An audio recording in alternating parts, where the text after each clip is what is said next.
सभापती महोदय, माझा प्रश्न असा आहे की राज्यात अनेक नवीन नगरपंचायती निर्माण झालेल्या आहेत, मात्र त्या ठिकाणी असलेल्या आरोग्य सुविधांचा भार हा अजूनही जिल्हा परिषदेवर आहे. तर तो नगरविकास विभागाकडे वर्ग करणार का?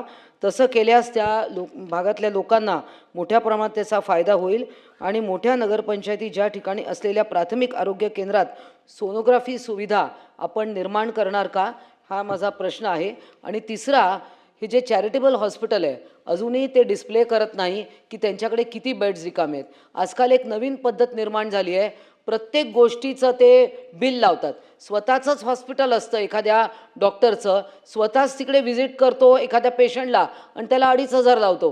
ग्लव्सचे वेगळे पैसे, सिरिंजचे वेगळे पैसे. हा विषय वेगळा आहे, प्रायव्हेट हॉस्पिटलमध्ये मी बोलते. परंतु आपण मध्यंतरी वर्तमानपत्रात मी वाचलं की प्रत्येक हॉस्पिटलने रेट लिस्ट लावली पाहिजे, तर हे कोणी करत नाही आहे.